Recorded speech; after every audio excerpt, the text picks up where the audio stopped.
Smark podcast with Eric Todd and Brian Ramba, your Smart Mark source for news and opinions on the world of professional wrestling.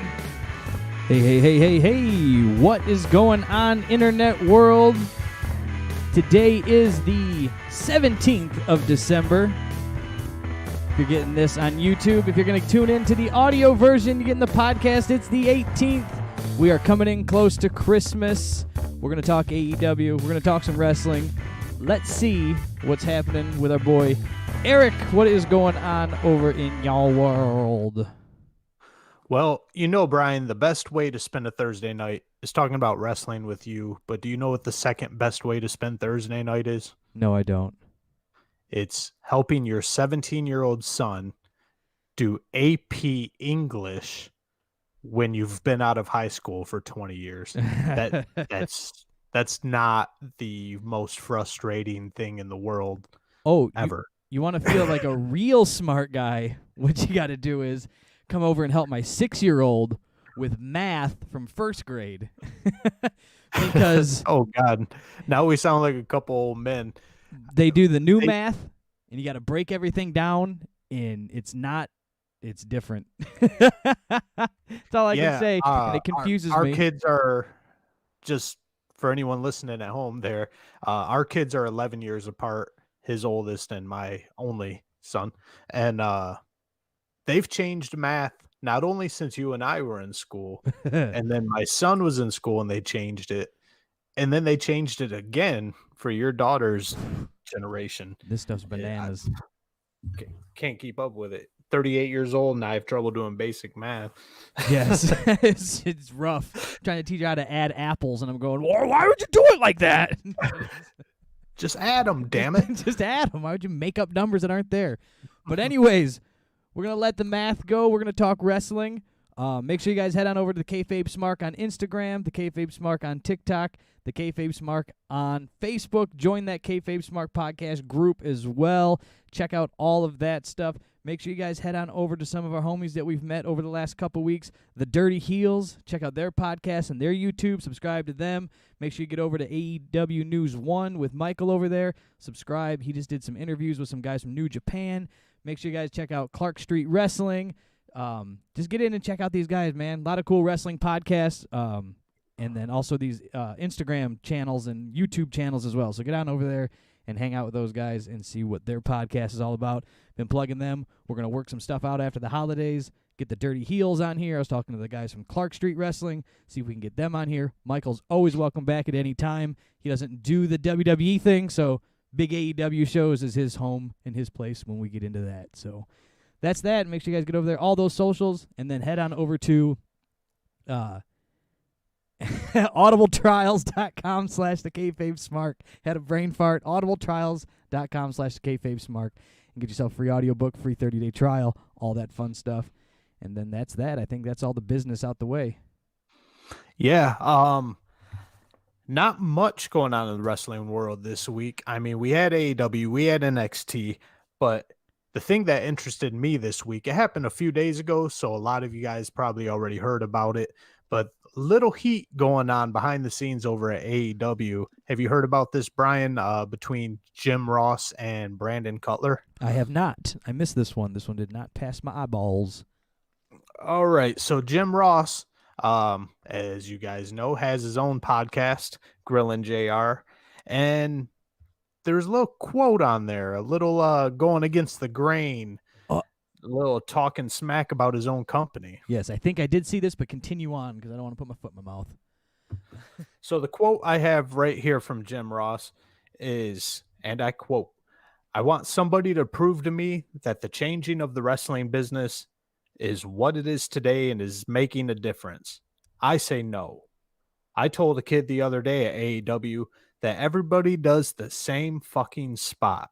All you guys go outside, you cluster up like quail, you stand there in a huddle, friends and foes together, side by side, so you can catch some leaping idiot going over the top who never wins with this move. They are looking for the holy shit chant. They love to hear this is awesome. It's a spot, folks. It's a trapeze act. I don't buy into that." Yeah, that was I did see that. Now that you brought it up, I did not catch that it was to Brandon Cutler though. So I missed that part, but I did catch the quote.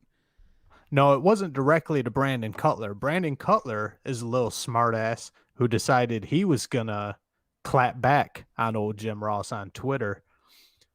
Now, Brandon Cutler, he's been in the business for somewhere around 10, 15 years. The only reason he's in AEW, he's buddies with the Young Bucks. Yes. We know that's how the company rolls. You're friends with the right people, you get a job. Brandon Cutler decided he was going to tweet this Wednesday on AEW Dynamite, 7 versus 7. We're going to go outside, cluster up like quails, stand there in a huddle, friends and foes together, side by side, to catch some leaping idiot going over the top. Can't wait. 8 p.m. TNT. Hopefully for 1 million viewers. Let's effing go. Yep. Well, if you guys caught AEW, there's a little irony going on with that statement there.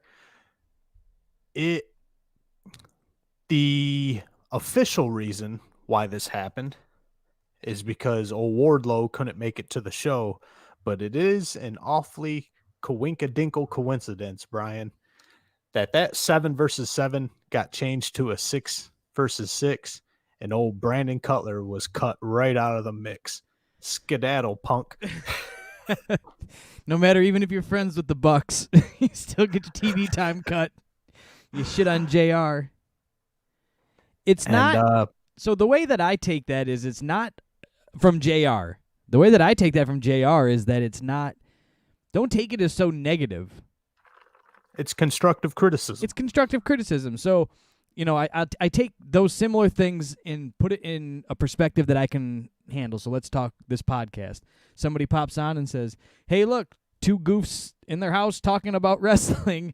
Blah blah blah blah blah." But if it's coming from somebody of similar ilk, then it doesn't mean anything to me.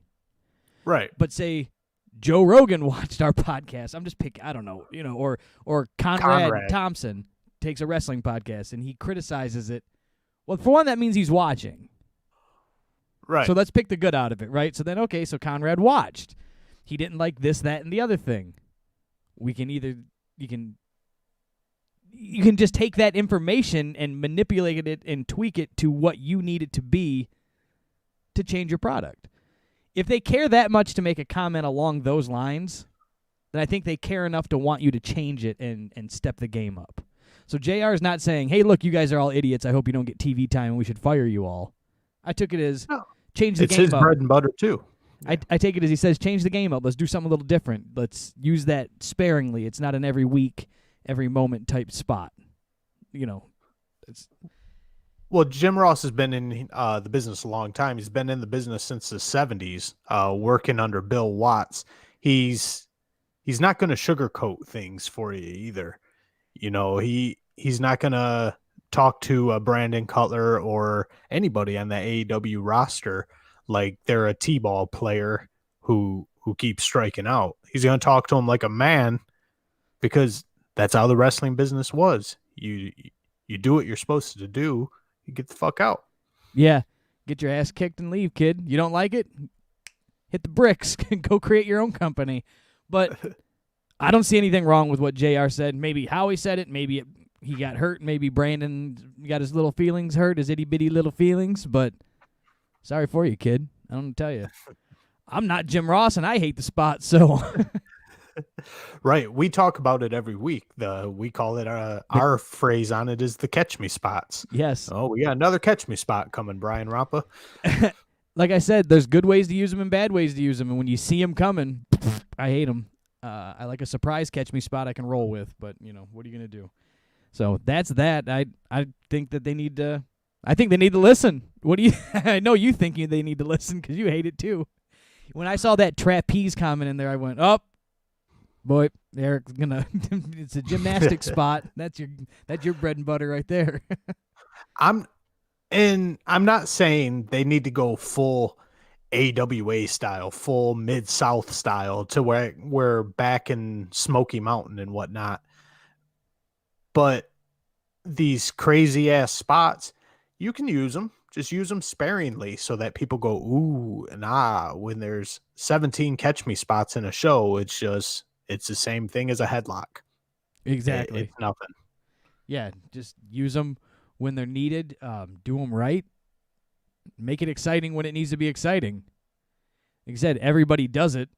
Everybody does a tope con hilo or whatever they want to call it. Tope Whatever suicidas. excrement wants to call it this week. And you're going, cool, that guy jumped over the ropes onto that guy, and then that guy did it too, and that guy did it too. You can't make that too different. So when everybody's doing it, I don't know. Go back to a little bit of old school where you couldn't do the super kick unless Shawn Michaels or whoever in front of him that handed it to him handed the moves down. Well, that was part of Jim Ross's statement too. I cut the quote a little short, but he also put in there that the super kick is just another move everyone does. The DDT is just another move everyone does. Those are finishers. They should be treated like finishers. And now they're just another, everybody does a super kick. Everybody does a DDT. Nobody's knocked out from it. I think that the super kick can be left where it's at for the Young Bucks, but I think nobody else should use it. Because it's kind of their dance. I'm talking AEW only, in a bubble. Right. You can't put what AEW does and what WWE does, NXT. So in a bubble, AEW, the Bucks should just have the super kick. It doesn't have to be a finisher. It's just what kind of made it, not what kind of, it's what made them famous in the underground independent scene. Everybody wanted to yell super kick party. It made the crowd have a piece of the action of the ring. They were included. It was exciting. Let them have that. Nobody else should do it. Absolutely. It's part of the Young Bucks brand at this point. There's no way they could cut it out of their act. But when you go back to Shawn Michaels, Mr. WrestleMania, probably the greatest performer of all time, used it as a finishing move. Now just dickhead number 17 from the Dork Order can super kick somebody and nothing happens. It's everybody uses it, and I don't know. Leave it to the Young Bucks nowadays. That in that federation, whatever you want to call it, that in AEW, that's it. That's where it stands. I think it needs to be spread out and let people have some things.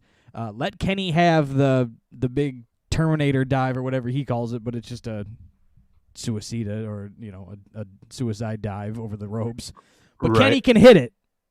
I mean, he can do it. It's like he hits that full pose in the air, right? That full spread eagle pose. So let him do it. Keep it, and work your way down. You want to move?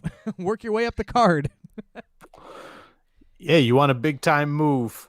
Sorry, man. You're not working on dark and doing 15 suicidas. That nobody cares. No.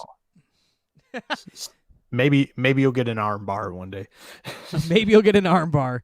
Gonna treat it like New Japan and make them all wear black panties, and all they can do is the Boston Crab. Like that's how there you go. The young lions in New Japan. That's it. They get no colors on their gear. The most intricate move they get is the Boston Crab. And they have to go over. Japan's doing it right. And they have to go over and get over, and they have to go out and get over with that. That's all of them use that finishing move. It's like, hey, if you can figure that out, you can figure anything out. Now we were going over show prep, and Brian mentioned just a little bit here about old Vinnie Mac over in WWE.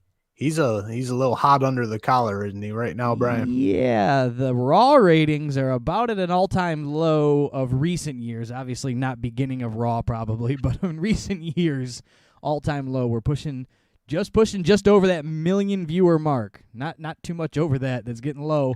As an overall, I don't remember the exact numbers, but it was just over a million, 1.3, 1.45 through the hours. And all the news reports are along the dirt sheets are saying, be ready for a knee-jerk reaction. So, Vinny's going crazy. I don't know, whatever that means, however you can knee-jerk any more than you have. But and speaking of knee-jerk reactions, we got Otis, we got Keith Lee. Back to the Performance Center, boys. Chunky boys, you got prescribed some extra classes throughout the week. I don't think it's to rework their entire characters or whatever, because they did get on big time TV. They did get on the main show doing what they do, but maybe they just, I think they need to learn how to work like big men. They're humongous and they're out there working. They're doing the AEW shit where every match has to be super competitive and super even. If you're Keith Lee's size, you should be out there squashing people. Agreed. You should be out there squashing. It's just funny to me. I agree with you on that, but what's funny to me is the way the WWE handles these things. So they have NXT War Games run last week. Immediately following that was a Keith Lee video, on the network of the untold story of Keith Lee or something like that. And it's him working his way up from the independents, one of those little behind the music type things that WWE puts out. It sucked me in. I watched it, and you're going, wow, they put all this work into this thing. This was a great thing, all this stuff through the independents, how he went to WWE 3 times to try out, and they didn't fire him. They didn't pick him up. He made some noise on the independents, and boom, they want him. But then, so they just put that out on him, and then, like, the next week, within 7 days, this big documentary on him comes out in the 7 days. Like, yeah, you got to go back to Performance Center and learn a new hold, kid. Who knows? It's just weird. I think it'll help him. Oh, I think it'll bring in. There's still some of us out there who want to see big men work like giants and just go out there and annihilate the smaller talent. And I don't know. I think there's enough of us out there that if we see big guys working like big guys again, it'll boost them ratings up. Yeah, big guys should work like big guys. It's when you see big guys working like small guys, it's impressive too in its own right. Seeing them be able to be aerial and, to see Keith Lee do a suicide over the ropes, you're going, hey, that's pretty cool. You don't see that. Props to him. But I think it's all right for everybody. I mean, you've been preaching on it for AEW for like the entire roster to go practice some shit. So I think it happens more than we know about, of guys going back to practice and try some new stuff and go back and kind of, get loose. They're not in the ring as much as they were too, right? Especially WWE, not AEW so much. Well, AEW, the guys were probably independent wrestling, 3 nights a week and then trying to do their shows, or the AEW show. But WWE was on the road 7 days a week. So these guys are on the road, they're out, and then now it's just your shows. So, go up there and just get fresh. That's all you got to do. I don't think it's a big thing. I don't think it's that big a deal, but the internet is going banana with it. No, absolutely. That's one thing that I preach, that I think AEW should have their legends teaching classes throughout the week. And AEW News 1, Michael, he didn't seem to like that too much, but it's what WWE's been doing forever. They run classes throughout the week. So I don't know. I don't think it hurts anybody to improve on your game and tighten up your game throughout your career, even while you're working. But what do I know? Just a podcaster. Yeah, but, take it back again and put it back to what we do. It'd be like trying to not do a podcast for 6 months and then just hop back in and feel like, hey, let's get the gears loose and we're just chatting away like it's just normal and I'm able to change the scenes when need to be changed and got the audio levels set right and the lighting feels good. There's a lot of little things that go into doing this, just a beginner style podcast. And if you stop that, it's like, oh man, I forgot to do that. Or, got Eric, taking a big old drink of his water, and it's just goofy things that you're feeling. You know what I'm saying? Like there's reasons why things happen. So you just got to stay loose and stay in the groove and stay moving with what you do. So if somebody wants to send us to podcast camp, hey, come on, Vinnie Mac, send us. We'll go back. We'll go to the Performance Center. There he is, sponsored by Rockstar. On sale 10 for 10 at Kroger. I got a bunch of them. All right, they ain't paying for me. They ain't paying me for it. Not yet. Not yet. little Tech 9 for you there. You ready to dive in and talk about AEW? Yeah, let's hop into some AEW. We start off right off the bat with a little 3-on-3 action. A steed and 2 steers. A steed and 2 steers. Say that 5 times fast. That would be Adam Page, Alex Reynolds. Easy for you to We're say. starting off hot today, folks. Adam Page, Alex Reynolds, and John Silver versus Party Hardy, that being Private Party and Matt Hardy. The new Matt Hardy. Yeah, is this the heel Matt Hardy? I think it's the workings of a heel Matt Hardy. All right, because I was trying to figure this out because it sure looks like we got a baby face with two heels versus a heel and two baby faces. We're just mismatching everything this week. Well, at least the Adam Page and the Dork Order, they came together because they were, Marvez was interviewing Adam Page last week saying, you're going to be in a 6-man tag, and who are you going to partner with? And those two were at in the bar, and they just kind of smiled at him like, eh? And he was like, and like, so at least there was AEW building on a story that lasted and was consistent from week 1 to week 2. a 2-week storyline. We gotta they keep stuck those with standards low, folks. They stuck with it. They didn't change it.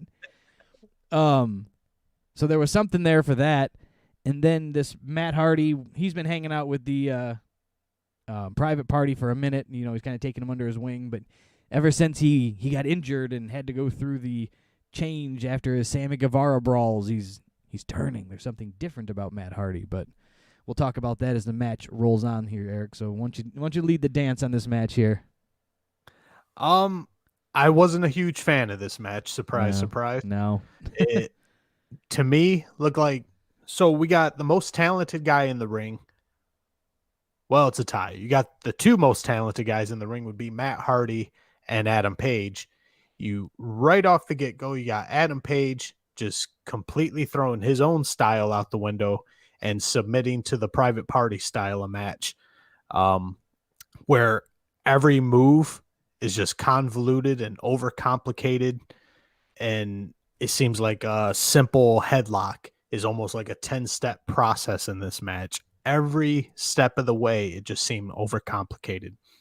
Yeah, I didn't care for this either. I don't know why I didn't care for it. I was just watching it, and it was just kind of it just seemed like 6 guys that they needed to get on the card, and they did. Yeah, we got to keep Adam Page fresh in people's minds. They're really trying hard with Dark Order, and without Brody Lee around, it's kind of hard to keep Dark Order fresh in people's minds. Speaking of that, let's tap into that. I have not done the digging. It just hasn't bothered me enough to really care too much.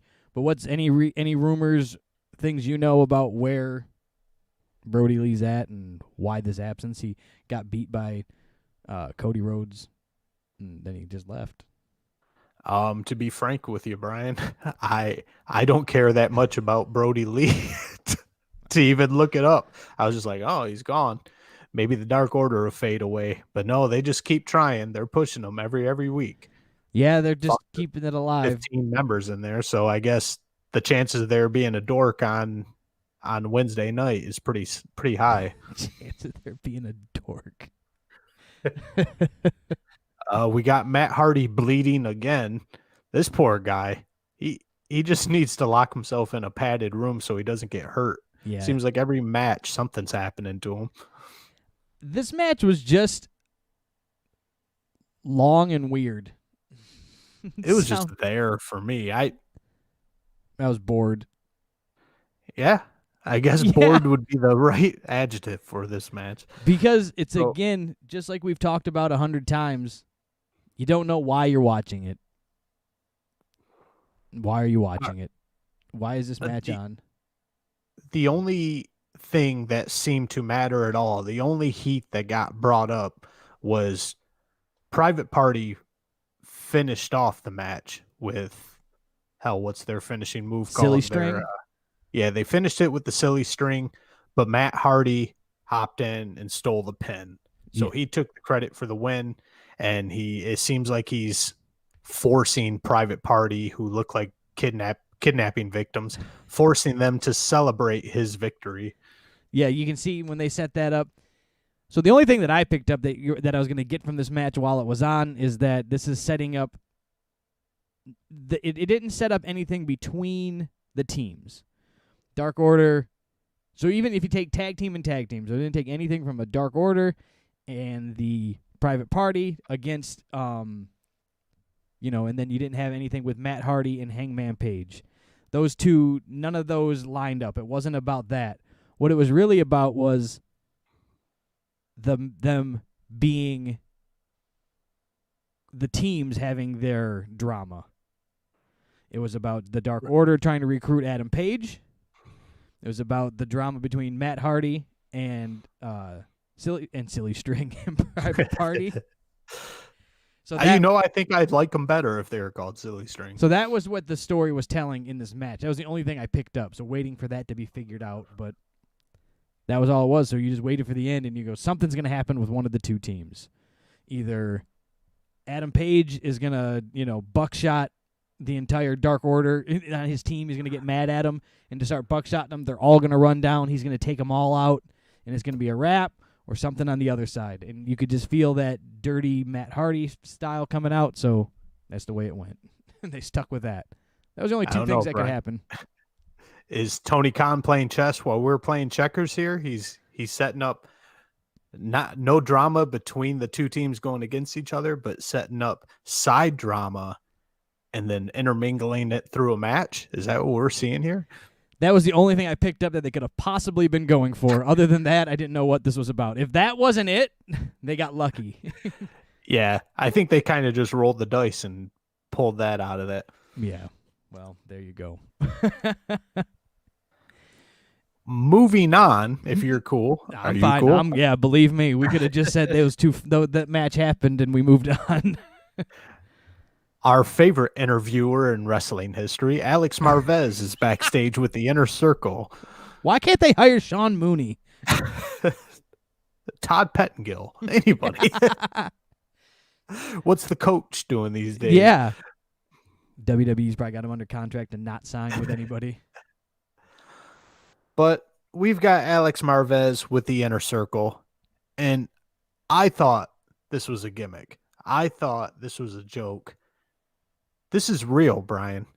The Inner Circle were on the New York Times list of best performances of 2020 for their Les Dinner Debonair performance. Well, let's break it down. That was quite a production, honestly. Let's just be like good or bad. They put on quite the production that went along with that.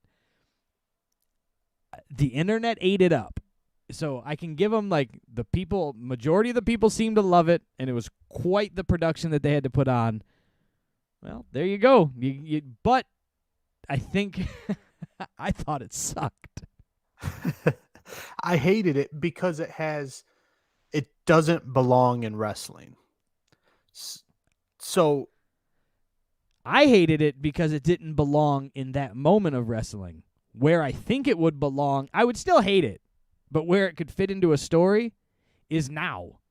Now MJF and Jericho are on the same side. That's when it would make sense to me, and I can go, well, it was goofy. I ain't gonna lie. But at least they're on the same side, and they work in this big extraordinary. But why would two guys on the opposite side that were going into a match to fight each other, why would they do a big song and dance about being best friends? And it just didn't make sense to me. That's when that didn't make sense. You just hated it top to bottom, don't matter where you put it in, what time you put it in. Shit sucked and you hated it. Right. To me, it doesn't belong on a wrestling show. And you getting an award from the New York Times, which has nothing to do with wrestling. It's only going to encourage this type of thing to be produced even more. So we're going to see more Dinner Debonair-esque productions in the future, and the future is looking dim, Brian. So what you're saying, this is like rewarding a negative reaction with a child or a puppy of some kind. Your puppy pisses in the living room, and you pet its head, and you give it a treat, and you wonder why he keeps doing it. Your puppy pisses in the living room, and you give him an award for best piss puddle of 2020. Who cares if it was in the living room? I know your piss puddle belongs outside, but you pissed on the living room carpet, but Damn, that was a fantastic piss puddle. Here's a begging strip and a pat on the head. God bless. Well, besides us, I know we're the hottest kids on the block as for hating on AEW stuff.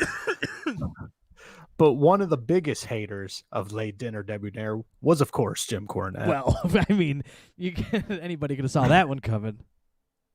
Well, Jericho decided to take his shot at old Jimmy. It was a little sneak diss there, but Jericho tweeted, "Huge props from New York Times for the MJF dinner debonair. Once again, proof that pro wrestling comes in many shapes and forms, but the most important thing is that it entertains." In other news, the Louisville dipshit Times is still whining about it. And we all know old Jim Cornette is out of Louisville, Kentucky. Straight shot to him. Boom. Straight shot. Coming with the shot. Straight to the dome. Oh, Jerichovid coming in hot. Jerichovid. Going right for Cornette's throat on that one. The Louisville dipshit Times. I didn't get it. Maybe it's just, I don't know. I hope it's not a sign of the times that wrestling's passing where my ability to watch it, but at least the dinner debonairs are few and far between. It's more wrestling in between, but I didn't get it. But there, you can go back and flip through the shit and WWE did in its heyday of the Attitude Era, and I didn't. Mae Young in the Hand. That's funny. That's the same thing that came to me. Kane and Katie Vick. Kane, yeah, and any marriage that was supposed to happen. R.I.P. Test. Yes, a Test marrying Stephanie McMahon, Triple H marrying her at a Las Vegas drive-thru, Kane marrying anybody that he was with, Lita or whoever was in the mix at the time. Who cares? All that shit sucked too. You move past it and eventually things swing the other way, but I didn't care for that dinner debonair. I would rather see theatrical matches than stuff like that. Yeah, they're both pretty bad for me. But speaking of moving on, let's go ahead and move on to the next match. Is that cool with you? Real quick, just a second on that. That interview with Marvez in the Inner Circle. I do like how they're building the story that Jericho's starting to buy less and less of MJF shit. Okay, so yes, they are moving that along a little bit, and hopefully we'll see a little action come out of that. We see plenty of tension every week. It's going to erupt soon. Right, so I think that that's going to happen, and I like that. A little, maybe they can stretch it out for a while and give us a long-term storyline to work with, but I did see that and that little seed planted in there. And it'll probably go back in the next weeks where it doesn't look like it. And, I would do that if I was writing this. It would be like a little less, then all MJF, Sammy Guevara, or Jericho, Sammy are mad at each other. Then back the other way to MJF, and just keep working its way until the shit overflows. But we can move on from that. Keep your eyes peeled on that. Let us know what you think. And in other big news in AEW, we get a little vignette, if you will, of Cody and Brandy's home. Oh, yes. All Christmased out. Looks like they have a little gift on the front porch, and they unwrap it and let us know that they are now expecting child. Hey, congratulations. It makes sense now why they broke Brandy's arm and sent her off TV. And we also heard a couple weeks ago about John Moxley and Renee Young expecting. So I'm making the prediction now that in 20 years, we're going to be seeing Joey Rhodes versus Ron Moxley for the AEW championship. Or it could be Ronda Rhodes taking on Joan Moxley. It could be girl wrestling. We don't know what we're having. Well, that would be over on NXT, of course. Of course. Cool. There you go. Obviously. And then to piggyback on that, right after the vignette, we get the match between Cody Rhodes and Angelico.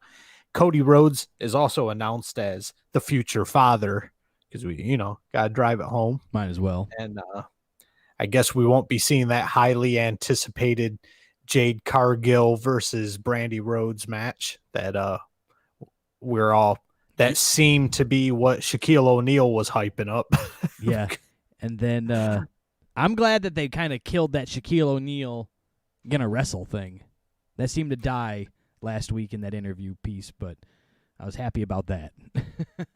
I wasn't pumped to see Shaq wrestle, but I think it would have brought in some viewers because Shaq's all over the place.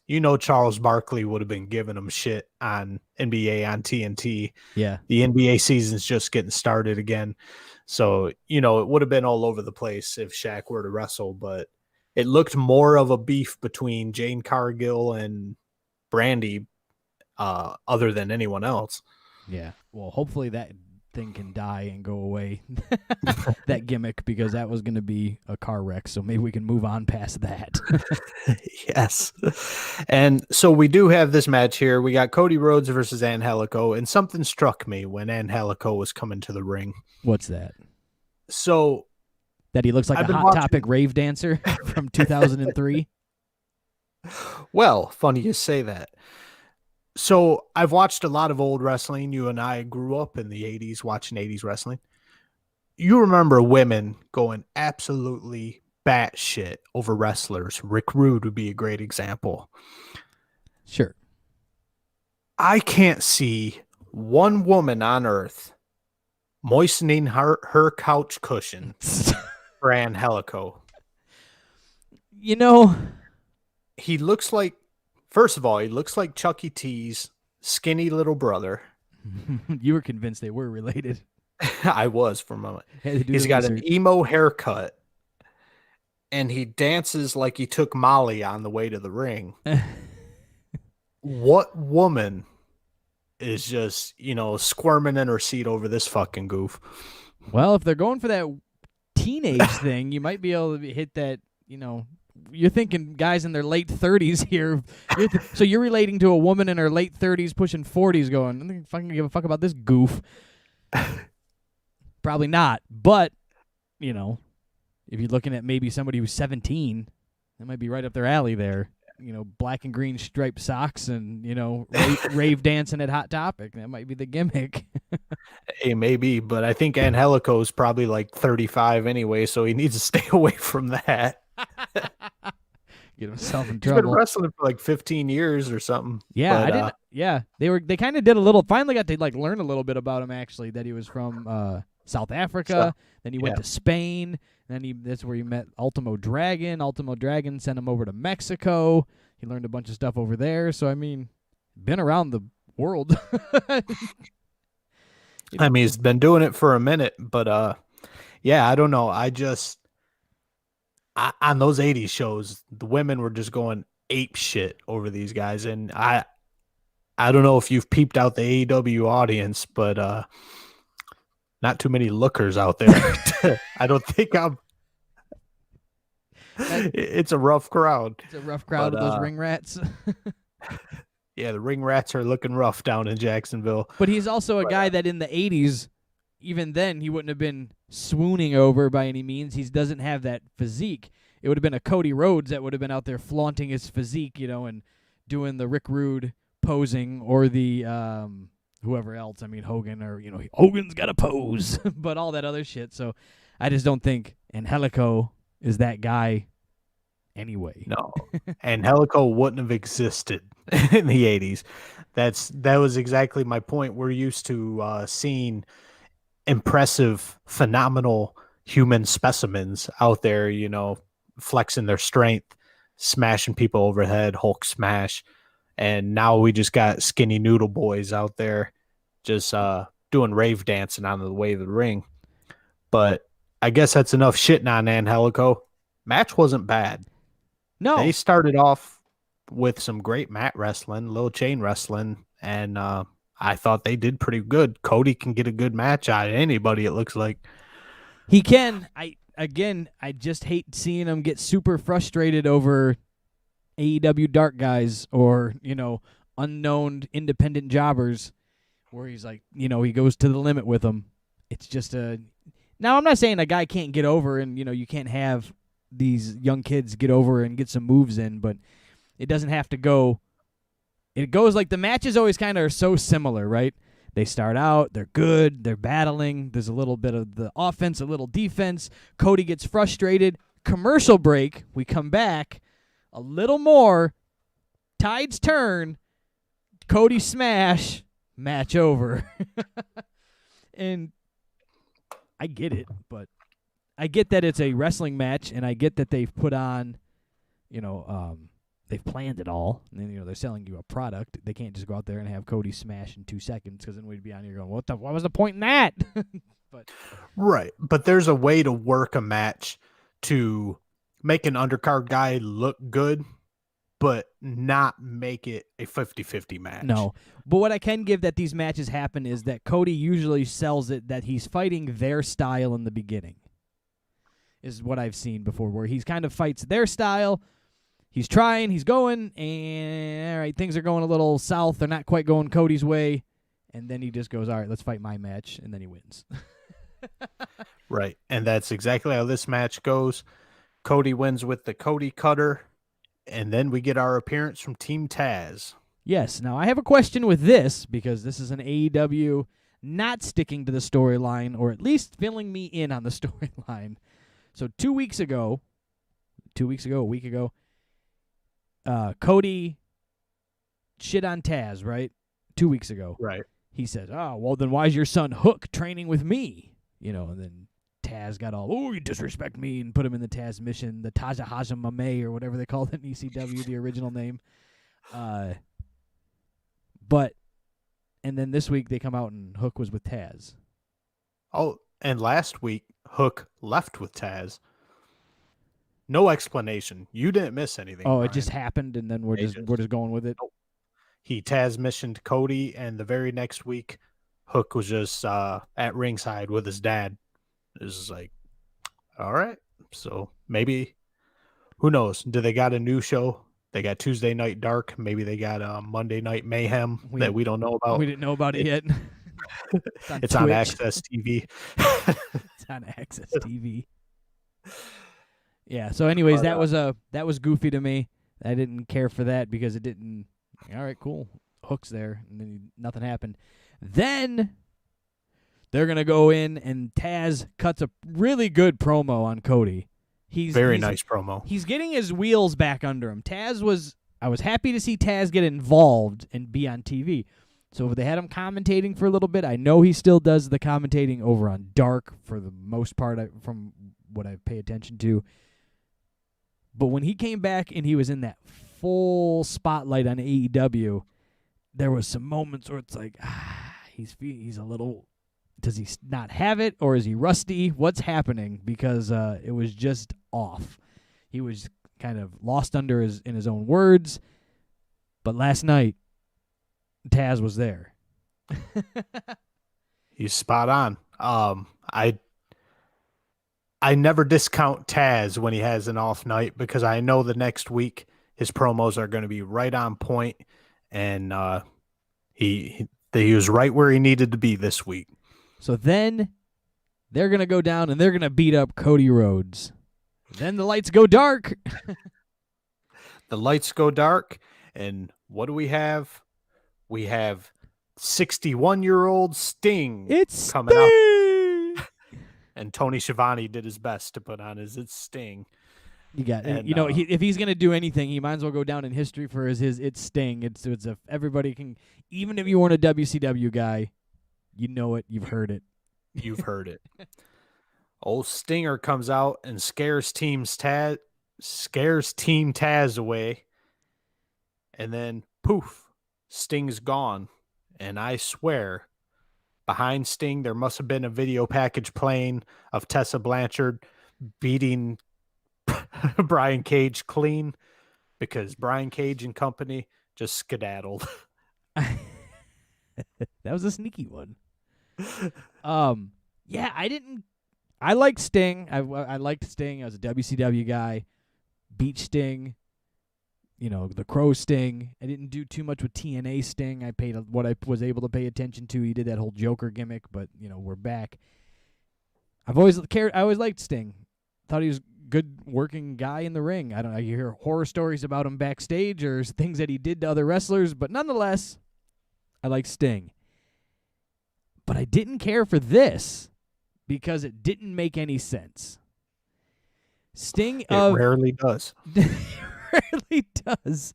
Sting of WCW, 1999, whatever, 2000, or not even then, it would have been earlier than that, 96, 7, 8, 9, all that jazz. When he came down to fight the NWO, and he had a bat, and he was taking on 8 guys. He took on 8 guys with a bat. Working, wrestling, took him on with a bat. But still, it sold it over. He came in. Now the music goes dark. The lights come on. The lights go dark. The music comes on. The snow falls. The music plays. He comes out and just stands there and looks at him.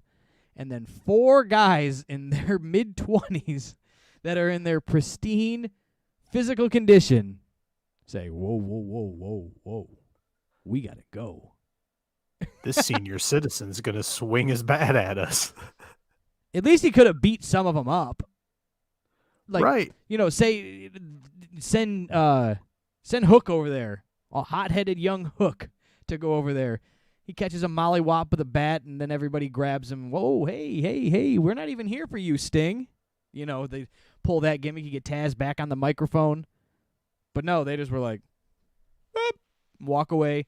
Cody could have got involved. You could have had a little bit of a scuffle going on. All he did was come out, look around, bat. And that was it. Hooty hoo, he's out the gates. They didn't prove anything. Just proved that people respect him enough that is that what they were going for? That they respect him enough that he's Sting, and like, we're not here to beat up Sting. We're here to beat up Cody. We're gonna leave. Once again, Brian, we just don't get it because Tony Khan's playing chess and we're playing checkers. I guess. It's sarcasm. Yes. But we do immediately after this, Brian, we get an appearance from Shaquille O'Neal, but it wasn't for AEW. It was for Icy Hot during the commercial break. And I just thought that was a little ironic. They do a whole segment of, they have Jade Cargill talking about Shaq. They got the Brandy Rhodes and Shaq interview. Then they kind of just skit no more Shaq, but we get to see him pimping Icy Hot right before we come back from a commercial break. You had me in my head like, what? Did I hit I was playing catch up because I started it late so I could skip through majority of the commercials, and I'm going, oh no, did I just blow past something that I wasn't supposed to? No, I blew past the Icy Hot commercial. I just thought it was pretty funny, though. It's like, well, we're kind of erasing this whole Shaq thing, but here you go. We get a couple reminders here and there because we forget Shaq pimps Buick. Shaq pimps Icy Hot. He's got Papa John's. Yeah, I'm sure he's got some. He had a show on TNT for a while. Yeah, he's still got his show going on, so he'll be pimping his DJ album here soon, I'm sure. I was just going to say he's going to pimp as soon as he can go out there and DJ again when COVID lifts, he's going to be out there rocking parties in Vegas. So, yeah, good old Shaq-a-Rooney. And then we get Alex Marvez again. Alex Marvez got more TV time in this episode than the Young Bucks, the FTR combined. Yes. There was a lot of Marvez spots. Marvez is with Miro, and Miro rambles on about Orange Cassidy, saying he doesn't care. And the meat and potatoes of that interview was next week. We get the wedding announcement for Kip Sabian and Penelope Ford. Oh, cool. Remember how if you didn't catch it, rewind, hit your 30-second tap on your podcast player, where all podcasts are found. You can find us on Apple Podcasts and Spotify, Google Podcasts. And head on back a few minutes and listen to me bitch about wedding spots and how much they suck. So I'm glad that I'm excited about that. Right. So I'll be sure to tune in next week just so I can see Miro and Kip Sabian and Penelope Ford announce their wedding. Mm-hmm. Cool. Next. Now this, no sarcasm intended in this one.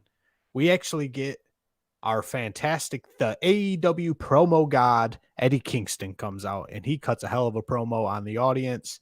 He is. Eddie was looking fresh last night, man. Them jeans with them Timbos he had on, like His Tupac hoodie, man, he was looking clean. that was a fresh hookup that he had going on. He had that. I thought Eddie looked great. That's what he needs to wear in the ring. That's what. Fuck that up. I was already on that. He can gimmick up them Timbos to be like wrestling boots, so they can look untied, like he wants to look like he's, streetwear style. But he could gimmick them up with some elastic. You know what I'm saying? So they stay on his foot, so he doesn't have to wrestle with like an untied shoe. But have just the frame of that look like an untied Timberland and some jeans. Like, what's he wearing that stupid get up for? Like, well, as Michael told us, he was paying tribute to Higatu Mariato or Domo whatever. Gato, Mr. Roboto. But anyway, Eddie goes out there, calls out Lance Archer. Lance Archer comes out. Lance Archer was cool with the quickness. Man, that music hit. That was another thing. The music hit. We knew Archer was coming out because the sound guy was ready with his finger on the button. You know whose song I should have up? I should have Lance Archer's up. Who else? But Archer comes out, attacks Eddie Kingston, and then we just get a brawl. Archer's attacked by the Kingston crew. Death Triangle comes out. Yeah, it was a whole big fucking clusterfuck of guys. Seattle Miedo and Ray Phoenix alongside Pac. And Butcher what the we Blade. get out of this one? We get old Jim Ross quail cluster so that Ray Phoenix can do a catch me spot. Yes, we do. And, that's about a wrap on that brawl. Yeah, I had that really started up here at about an 8 for me. You said Eddie Kingston was going to come out, and he came out, and then I was like, okay, I'm all in. And then Lance Archer came out, and I was still doing good. Okay, so you're going to get their boys to back him up. Okay. It just lost wind real quick. You lost what was happening and why you were watching it. Real quick. I'm still a fan of Lance Archer, though. I want him to be utilized correctly, and I was happy to see him on the show fighting somebody. I was happy to see Eddie Kingston, and then Eddie Kingston get on the mic. I was happy to see him talk shit about Lance Archer. I was happy the way that he started talking shit about Lance Archer. Archer storms the ring, and Kingston doesn't do like a traditional wrestling style like work for a run-in. He just threw the mic down and just started punching the guy. Like it was like kind of just fight style. But and I dug that. It was different, and it was like he's just like, all right, let's do this, and he just runs headfirst into a fight. Like that doesn't make you respect a guy like Eddie Kingston, where he goes out and he's yapping. And he doesn't go hide. He's like, all right, I'll go get punched in the face. That's the character he's creating, and I like that. I thought they should have left it alone with just that, though. Yeah, they gimmicked it up way too much, and throwing a catch me spot in there, it was just the cherry on top of the sundae. You're right. They gimmicked it up. So they could have had the guys come in after these two went around for a little bit and try and separate them. They could have got involved. No spots. This is a no spot guarantee. We need a little bit of spot remover and out squirt damn a little spot. bit. Shout it out on the AEW. That's what we needed here was a no spot match. Not even match. A no spot scuffle. Trying not to repeat myself. A no spot scuffle. We needed that to happen. And then it would have been like we would have talked about this with praise. Oh my God! When they get their hands on each other, they couldn't, But like, all right, they came out, and he's got to do a flip, and I got to do a flip too. And he said he gets to do it. It's like dealing with kids. Like he did it. Why is his bigger than mine? I wanted 6 chicken nuggets, and he got 7. Jesus Christ! Who cares?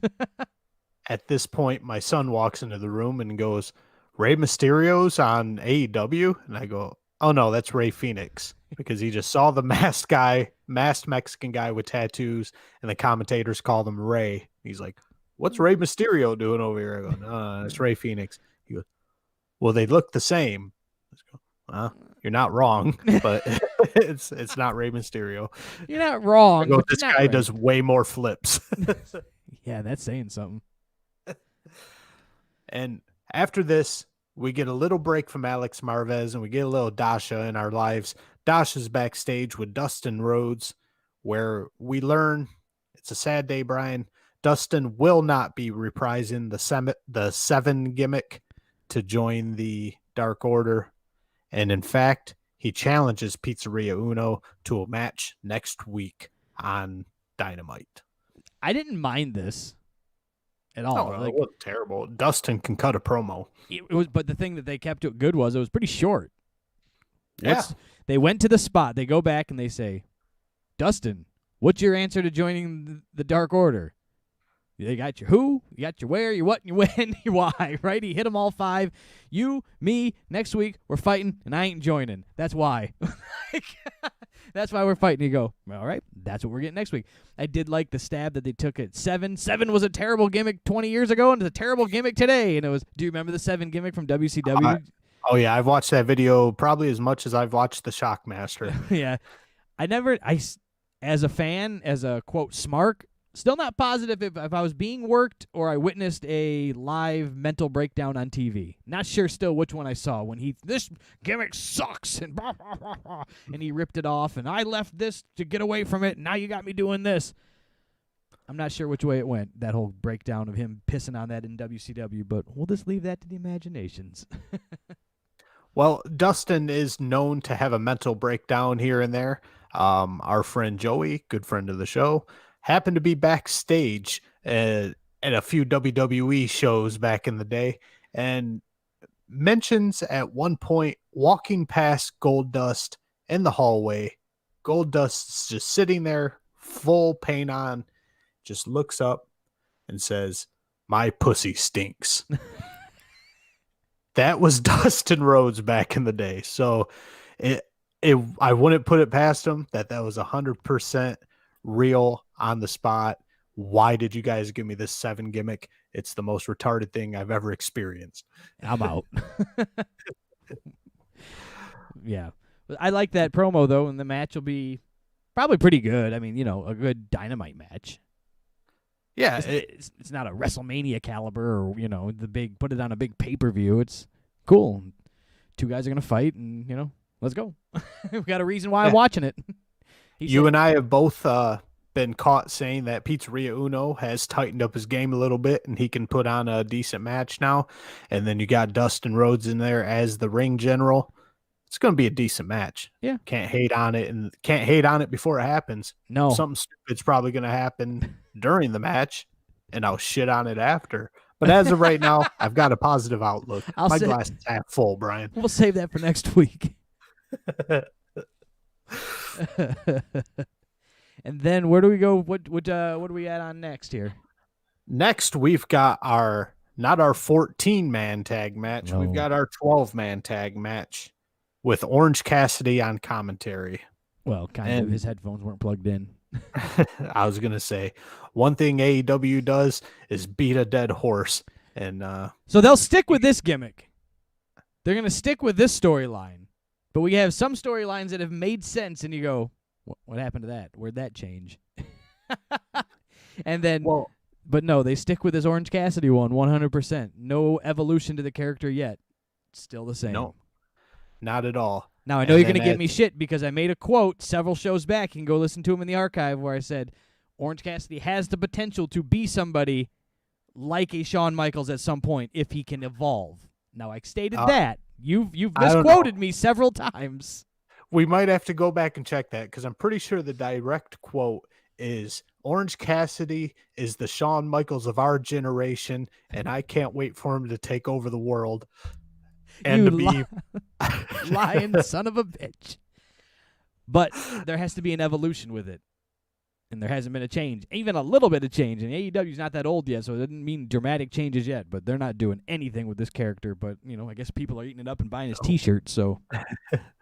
Well, Excalibur does let us know twice on 2 occasions that Orange Cassidy's headphones aren't plugged in. And we get a nice tight shot on Orange Cassidy, and he's holding the wires to dangle. And it's just like, Jesus Christ, I get it.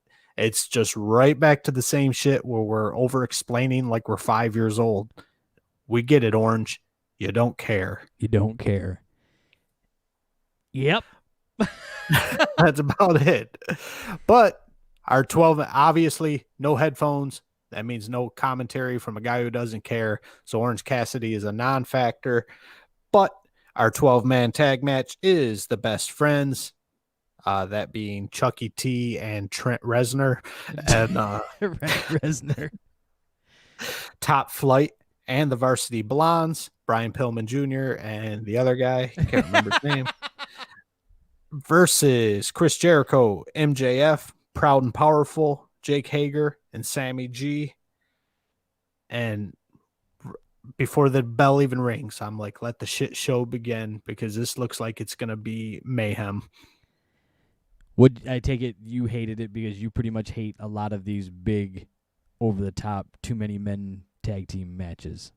Well, I was ready to hate it. It was better than I expected.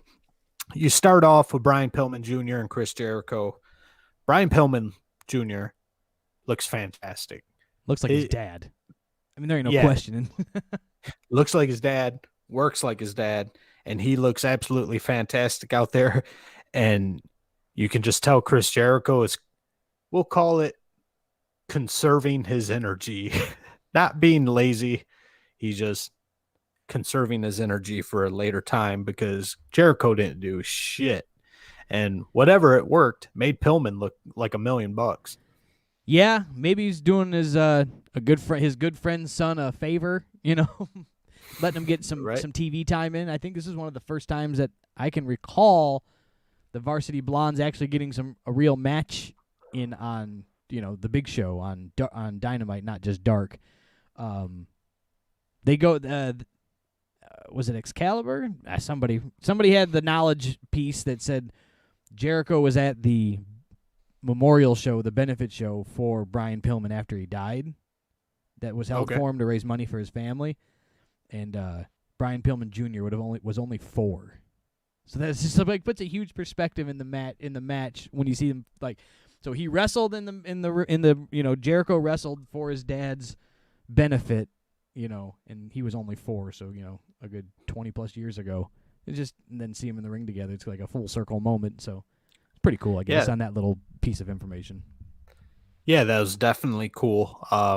Jericho made him look fantastic, and then we get Sammy Guevara in there with the younger brother of Top Flight, and man, Sammy, he's reckless sometimes. He's hurt Matt Hardy a handful of times.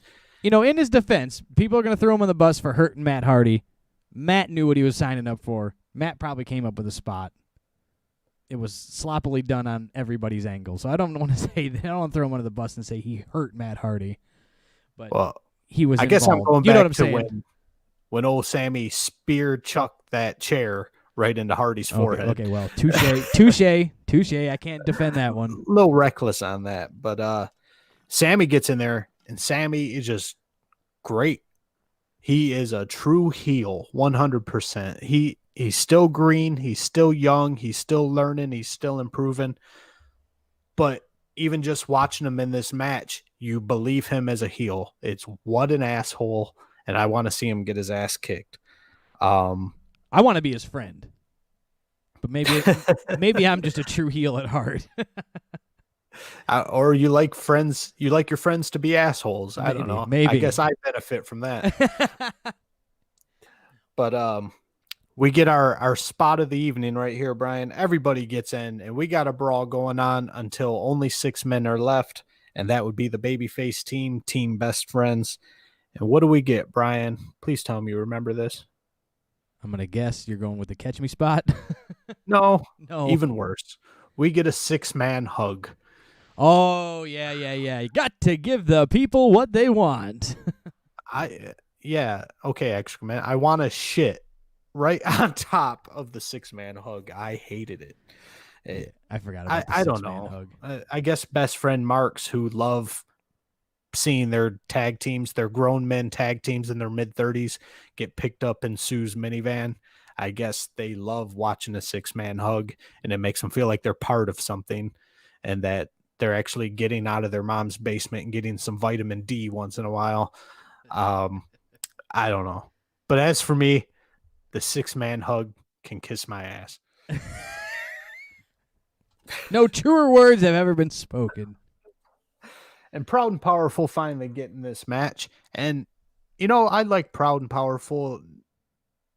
They, at the very beginning when I first saw them, I thought, you know, this is a pretty solid team.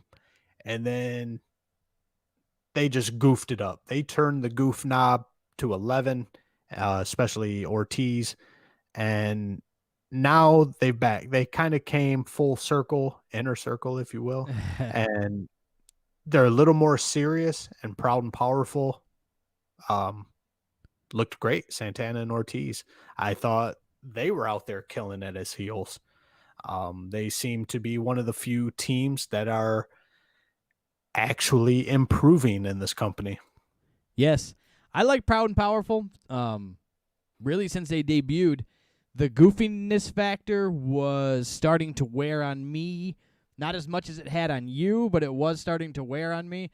I do like a little bit of the comedy, so I like to see them use the comedy in that cocky heel way where they can be, oh, Tiger style, and he would do those goofy poses. That would be funny to me in a mocking sense that a heel would use that. The overacting when the orange juice fell and all that when he was like swimming.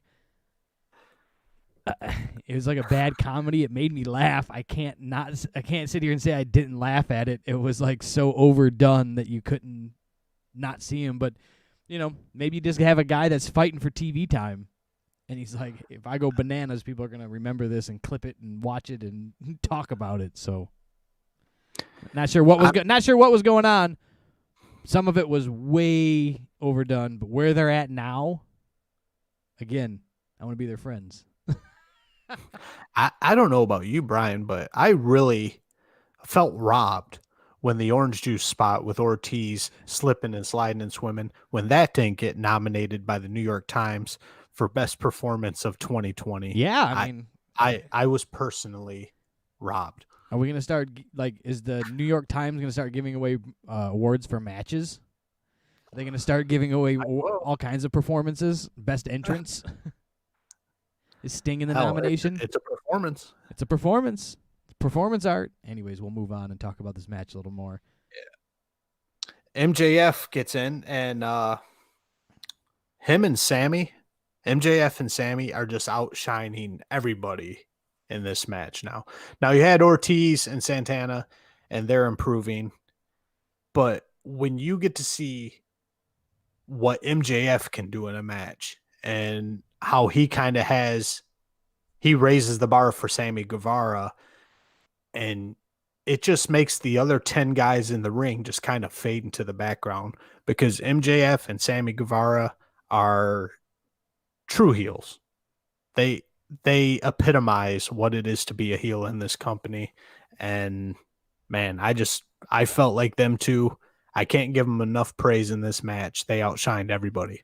Here's what I can give them on the other side of that. I think one day we're going to see them on the other side of the fence, and we're going to have the exact same thing to say about them as baby faces and leaders of the company and taking over. Like, you'll see it. I mean, eventually they can't just be, I don't know, I guess maybe they could be heels for their entire life. What the hell do I know? But I would think at one point you're going to see a swing, especially the way that they're working this inner circle gimmick with MJF interfering. Somebody's going to leave. You can't leave, I guess, AEW, so geez, I'm going to put my foot in my mouth here and say something that just that has to make sense, and they're going to do the opposite. But you can't leave a heel faction to still be a heel, right? You got to leave a heel faction, and you're going to turn babyface, at least face, maybe not baby face, but at least you're going to be the good guy to their bad guy. So you're going to see one of the two flip flop around somebody, and I think Sammy would be a great babyface. Hell, he has a baby face, literally. Yeah, he looks like he's about 13 years old. But, yeah, maybe Sammy should grow a beard. That'd be a nice heel thing to do. Yeah, a nice ugly mustache. Mustache. But let's not forget what company we're in, Brian. We're in AEW. There are no heels and baby faces. There are no rules. We're just guys. Just guys, yeah. He's going to leave, but then still be friends with them. He'll leave the faction and then do a dance number with them and win an award. So, Jesus. And we go from two of the best performances in the match from Sammy Guevara and MJF to one of the worst when Jake Hager hits the ugliest F5 I've ever seen in my entire life. And MJF ends up getting the pin. Inner Circle gets the win in this match. Yeah, I don't care too much for these too many men tag team matches. They just are.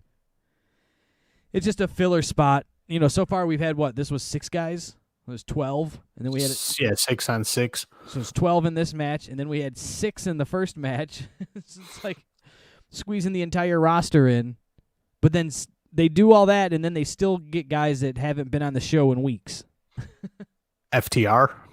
FTR. I mean, we get a little speaking spot from them, but I'd rather see him bring up Austin Gunn and give Austin Gunn a match than some of these 6-man tags and filling in 10,000 guys into a match. And I don't know. Anyways. Yeah. But anyway, back to Alex Marvez, Brian. I could burn an hour on this topic and talk about 10 things that they should do and how they could do it. So we'll move on to what Alex Marvez has to say. Alex Marvez is backstage with Thunder Rosa. Thunder Rosa cuts a hell of a promo on Britt Baker. She even goes after Big Honker there, her big snooty. And the whole time Marvez is talking to Thunder Rosa, first he's staring at her like he wants to eat her for dinner. And also he's just got this look of horror on his face, like he is holding in the hottest, steamiest batch of diarrhea anyone on this side of the Mississippi's ever seen. Marvez just looks like he's going to shit himself, and it's terrifying. They need to get this guy off TV. He's an embarrassment. You know what? I almost I hate him so much that I want to see him because I want to go, what's Marvez going to do now? Him and what's that guy who got bullied over in NXT?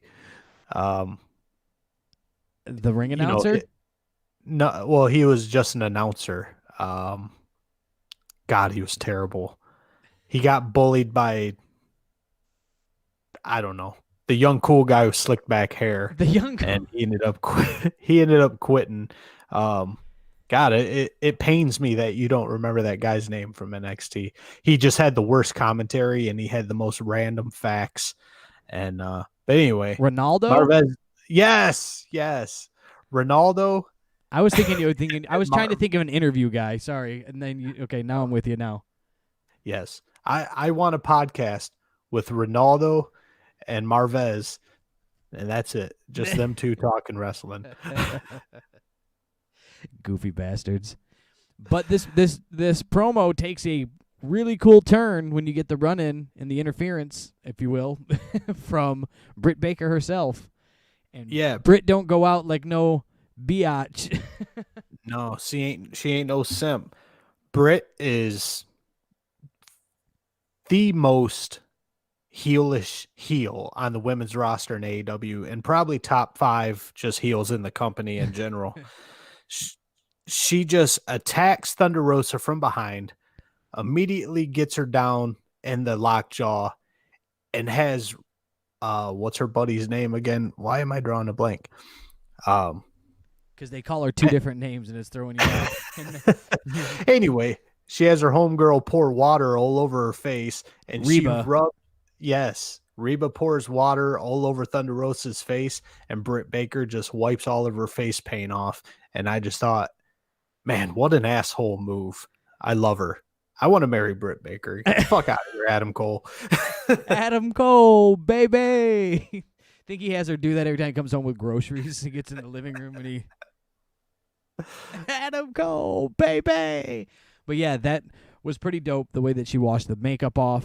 It was cool because it's such her gimmick to have the half-painted face that it was like insulting to wipe it off like that. That it is her... I don't know. It's just that it's her. It's like it's not a mask, so it's not as disrespectful as ripping a mask off, if you will. But it was pretty disrespectful way to handle it and then the way that she would then Britt looks at the camera and she's like, oh, I'm sorry, does this still work?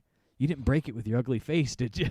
It's up and she's just such a shitty little bitch, and I love it. I love it. I mean, she did great. It was great. I thought it was really good. It makes you want to keep watching them.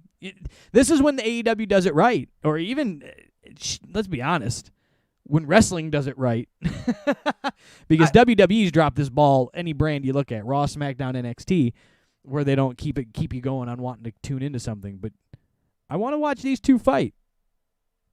Yeah, this is a match I would definitely tune into, and I would keep my finger off the fast forward button. But I don't know who to give credit to, because do we give credit to AEW for giving these guys creative freedom? Because it's turned out really bad in other situations. Yeah. But giving Britt Baker creative freedom and letting her come up with this shit, who knows who she's getting help from, but this shit's gold. I got a hint where she might be getting it from. She's married or dating Adam Cole, who's probably going, do this, it'll work. He seems to know what he's doing. Hey babe, guess what I learned in promo school this week? Wait, you guys have promo school? Yeah, he's making her have promo school. Yeah. So they go in the garage, they got a blackboard up, and Adam Cole teaches her how to cut promos. Cut a promo. Do it again. Do it better. But yeah, I think that'll be a match that you want to see him fight. And that's what, to me, your Dynamite, that's what your Raw, that's what your SmackDown was supposed to be used for. And that's what it was used for back in the day. It was used for building up so you went and paid money to watch a match. Or drew really high ratings for a big free match, eventually, whatever you want to do. And that seems to be a new big thing within these brands, especially AEW NXT, is these special events that are your regular show where they're giving them a name. Your Winter is Coming or your New Year's Evil or whatever it happens to be. So, but there should be a draw that makes you tune in for this big event some way or another. Seems like a lot of times they just slap shit together. They're like, here it is. We've been waiting for this. We have. I didn't know I have. When did I wait for this? I didn't know these two schlubs even had any heat. I didn't know I cared. Thanks for telling me. But yeah, this is actually a match I'm kind of pumped for. I used to watch NWA Power back when Cornette was doing commentary and before COVID hit. And Thunder Rosa was hot on the scene over there too. So she's experienced. She knows what she's doing. Britt Baker, she's learned a lot. She came into AEW at the beginning, just greener than pig shit, and she's been working hard on her moves, working hard on her promos, became one of the best heels in the company. A lot of that credit probably does, in all reality, go to Adam Cole. But, yeah, this is a match I'll tune in to see for sure. Yeah, why not? So I'm excited to see that, and I thought it went great. So we shall move on and continue this dance of AEW Dynamite. Moving on. We've got SCU, Frankie Kazarian and Christopher Daniels versus the Acclaimed.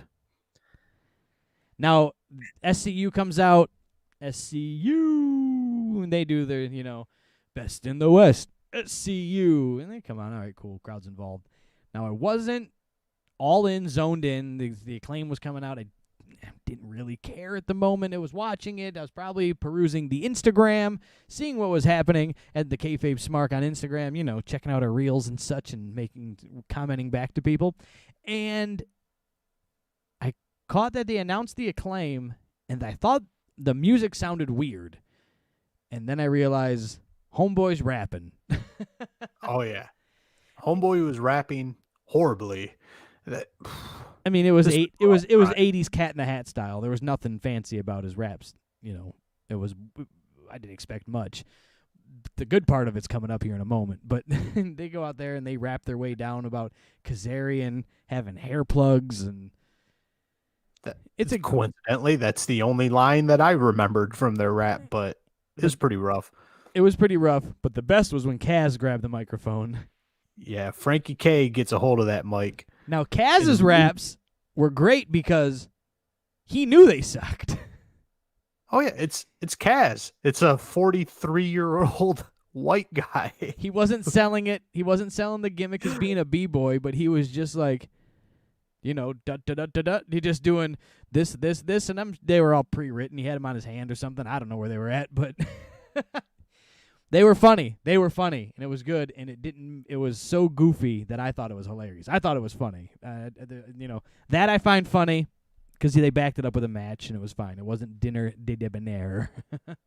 No, and the one line that I remember from Frankie's freestyle, if you will, is the one that was spot on, Brian. It was when Frankie Kazarian compared the Acclaimed to Men on a Mission. Yes. I lost my shit. I was dying. I thought that was a good one too. As I was chatting through it, it clicked in my head, and then you stole it out there. So yeah, the Men on a Mission thing was great. A good throwback to us '90s fans of Men on a Mission. Mo and Mabel and Oscar. Yes, Oscar was the one usually with the mic, wasn't he? Yeah, I think he was just the manager, freestyled, and Mo was the tag team. Mo and Mabel were the tag team, and then eventually Mo hit the bricks, and then Oscar hit the bricks, and then Mo was just his like. I think Mabel was the guy. They made him the king. It was a whole big debacle. Viscera and all that jazz. Yeah. But thank God the Acclaimed can wrestle better than they can rap. The match wasn't bad, and once again, give credit where credit's due. We might have to give credit to SCU on this one, but 100%. Great, I thought. Yeah, the Acclaim was good. I'm sure they're good. SCU is SCU though. Frankie Kazarian is in the ring. You let him call the match. You let SCU call the match. If you can follow the lead, you're gonna look like $1 million. You're gonna look great. So yeah, Christopher Daniels in there, and you got 2 veterans in there. You got to and if these young kids listen and follow along, I think you have nowhere to go but have a good match. So, and they did. I thought it was good. Nothing to complain about. The rap was so bad that it was remembered. It wasn't so good it was remembered. It was definitely bad, so I don't know if you take that for what it's worth, but, I don't know. I think that we can I think they're going to stick with it. How long do you think they'll stick with it, this rapping thing? I think for a minute, unfortunately. I think we're going to have to hear this quite a bit. Oh, yeah. It's going to be a thing just like the Dork Order, where they're pushing it every week and just hoping it'll catch on. Do you think this Dark Order will throw the rapping of the Acclaim? That's about all I can think of off the top of my head right now, but they're really trying to create something that is, quote, AEW homegrown, right? Christopher Daniels, Kazarian, not homegrown. Young Bucks, not, it's the Young Bucks company, not homegrown. Cody, not homegrown. You can go down the list, but Dark Order, nobody. That's all AEW. That's all AEW. This Acclaim pretty much will be all AEW. FTR, not homegrown. They don't have a lot of their homegrown talent right now, so the few things they do, I think they're really going to stick with. Darby Allin, not really homegrown. He was pretty big on the independent scene, but this character of Darby Allin maybe a little bit, but for the most part, they don't have much. So I think what they do create, they're trying. They're going to drive it home. Yeah, and then SCU does their job, puts over the Acclaim. Yeah, I knew that they were going into it. I just knew it because the Acclaim is supposed to fight the Bucks next week. So right. So you can't. Christopher Daniels takes a boombox to the Dome piece. The Acclaim get on there and talk shit to the Young Bucks and challenge them for a match next week. Young Bucks accept. Yeah, so with them talking shit to the Young Bucks and leading up, I'm going, they can't bury these kids right now. They're trying to get a match with the Young Bucks. So, of course, it had to happen. Go ahead. Right. So we get the Acclaim in the ring talking shit to the Young Bucks. Blah, blah, blah. You guys suck. Your pussies. Blah, blah. I'm ad-libbing here. If you don't accept this match from us, screw you guys. And then immediately we go backstage and we have an interview with Top Flight where they cut the exact same promo on MJF and Chris Jericho. Blah, blah, blah. We challenge you next week. If you don't accept this, you're a bunch of pussies. Once again, I'm ad-libbing. Blah, blah, blah. And next week, we're going to get Chris Jericho and MJF versus Top Flight.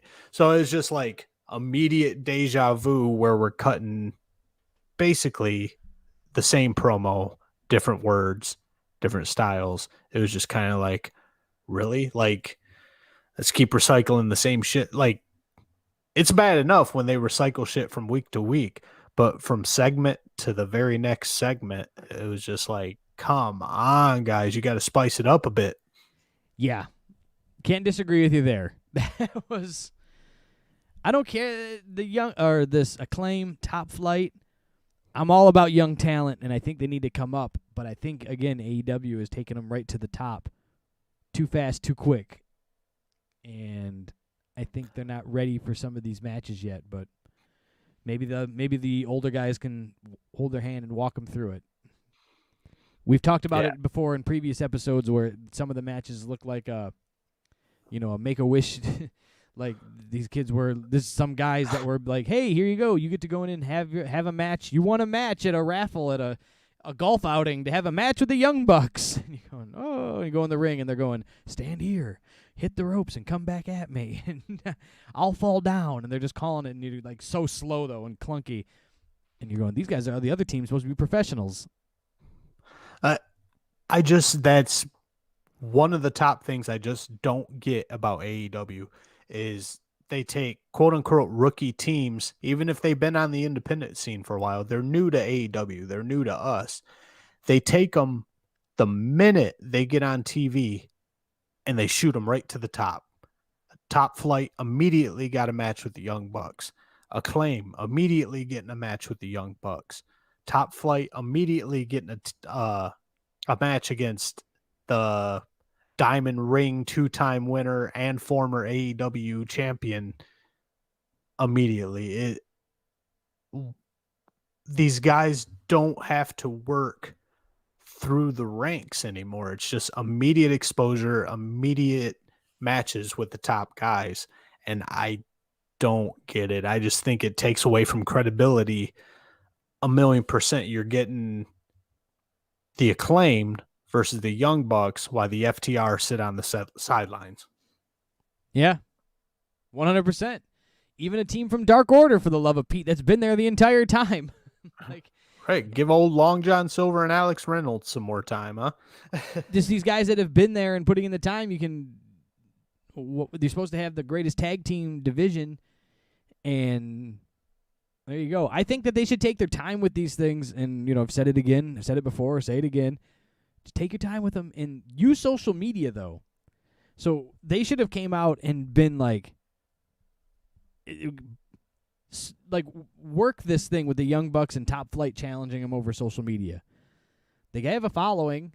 We talk about it and then say, these kids bugging us on our social media for a match, and like even if it's bad acting or these promo segments, but just build it up, then finally accept it and build up a story to who these guys are. They just said, we were challenged by these kids, and they're like brothers. They're brothers like us, and I remember that, and I accept. And you're going, oh, I didn't know you were challenged. Like the thing is, everything is just so rushed in AEW, and I get that we live in a microwave world now, where people want things now versus waiting for things. Instead of letting them sit on the crock pot, they get them in a microwave. But man, there's still some timing to some things and build up something for me to know who Top Flight is. They should have mentioned him 2-3 weeks in a row and, had him involved in like a little Instagram, Twitter beef and then back and forth. And then I'd have been like, oh man, these kids look dope. And then, they got a match. All right, cool.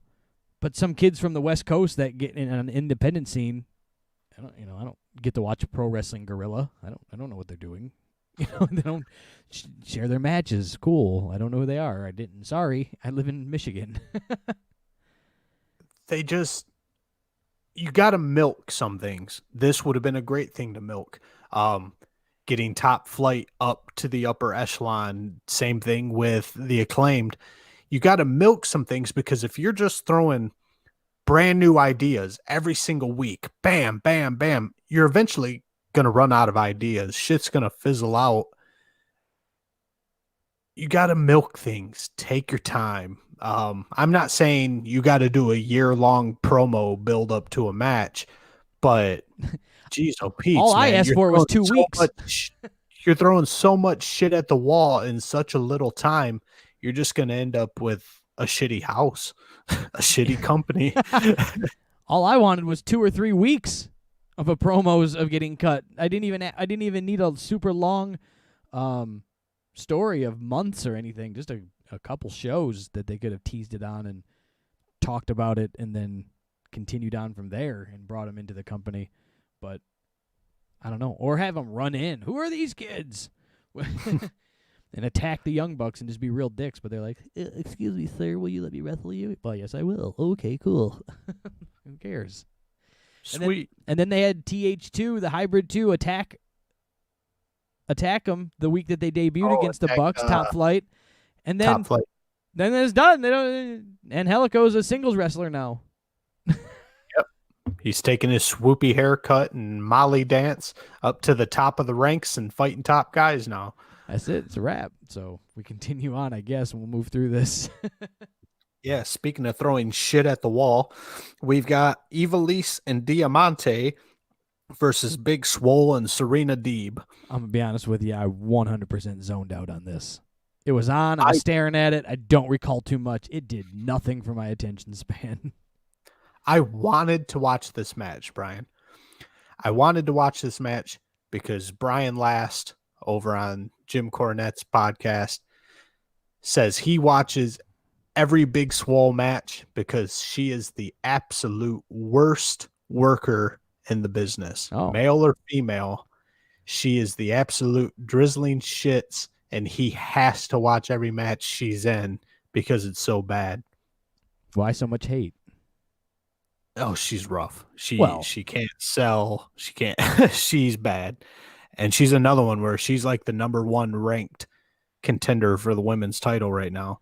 You know, but that's like, we know it doesn't mean shit. But rankings in a predetermined sport is such a rough thing to really wrap my head around. But I tried my damnedest to watch this match, and I got about 1 minute in, and somehow I couldn't stop my thumb. It just mashed that fast forward button up to 16 times speed, and before I know it, Big Swole was the winner. And the rewind button wasn't working. You couldn't stop it. It wouldn't stop. It stopped at the end, and I couldn't rewind it to see how she won. It just kept going, and that was it. Especially, I challenge anybody who's listening this week to watch this match and then click your DVR over to NXT and watch the Rhea Ripley match from this week and tell me Big Swole's a good worker. I challenge you that. It's impossible.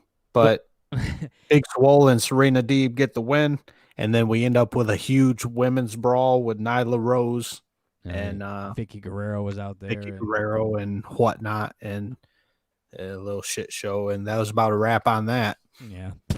Next. I think that next we go ahead. We get FTR coming out, and they're going to say their piece over at the commentary booth, and they speak the absolute truth about the number one tag team of 2020 as rated by Pro Wrestling Illustrated, just being completely cast aside for a Tarzan ripoff and a guy in a dinosaur costume. And yeah, they really went for truer words, Brian. They've never been spoken. They really went for the neck piece on that one with right to the gimmick, right? You know what I'm saying? Like, they didn't just mess around. It was like a guy in a Tarzan outfit and a guy dressed up like a dinosaur, and this is what we're doing out here. It's like, oh, okay. Like, that would have been like Bret Hart back in the day going, you got me fighting a garbage man? Like, who's this Duke the Dumpster just like burying the guy's gimmick? You're like, cool. All right. Well, hopefully Jungle Boy and Luchasaurus were listening, and maybe they evolved their character, or maybe I doubt it, but you know. Yeah. But I think that'll be an entertaining match next week. I'm sure Tony Khan signed it on the spot. I didn't hear just it. Just in. It's just signed. Word in from Tony Khan. So we will probably see FTR going up against the Dino Express next week, and I'll watch that one. I think that's going to be a good match. I like Jungle Jack. Let's just like reminisce or talk about this. Like, in we'll imagine that happened in the 90s. You go out there and just bury somebody's gimmick. A team like FTR. So you put a Legion of Doom in their day, or the New Age Outlaws. The Outlaws are a better example. The Outlaws go out there and they're like, just tear apart a team. You got me fighting this. Man, can they make fun of Cactus Jack and Terry Funk, but just tear apart the gimmick. Not just wrestle them, but just tear them apart. They would have been. Well, we have to fire the guys you made fun of because their gimmick sucks now, and we don't know what to do with them. Right. Like. They would have been like, I don't know what to do with this anymore. They just make fun of the Ministry of Darkness or something. You got these guys out here playing make-believe like they're demented demons. Who gives a shit? And they just like, well, okay, well, that's over. You guys just murdered that. Oh, Cactus Jack, you're a real wanted criminal from Truth or Consequences. No, you're from upstate New York, and you slept in your car to go to school at Dominic DeNucci's. You're a fat loser who jumped off a roof. Yeah. Could you imagine that? Could you imagine someone cutting that promo in the mid-90s? We wouldn't know who Mick Foley is. He wouldn't be the Mick Foley we remember. They'd have been like, well, got to change that. He'd be sleeping in his car right now. One of the two would be fired, and it would be the bigger of the two. So, Right. Anyways, we can just move on of how wrestling's changed. But that just thought process popped. That little thought popped in my head listening to that last night. Like, wow, they buried that team, and we're just gonna move right past that like it's no big deal. And going on to the evolution of wrestling, this is our main event for tonight, Brian. Sure, you got Kenny Omega, your AEW champion in the match, but he's going against Joey Janela. Now, no, I like Joey Janela.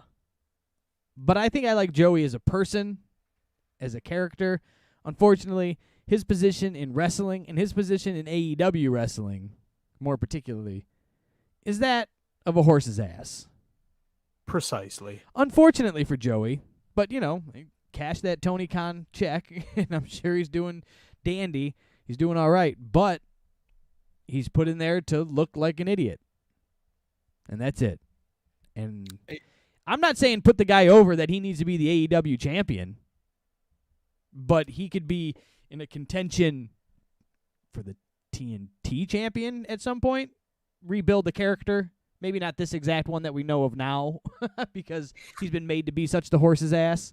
Go home and learn a new move and come back, rejuvenated. But I'm talking mid-card, working his way up the ranks type character. But we don't get that from him, so we'll continue on and talk about that as this progresses. Right.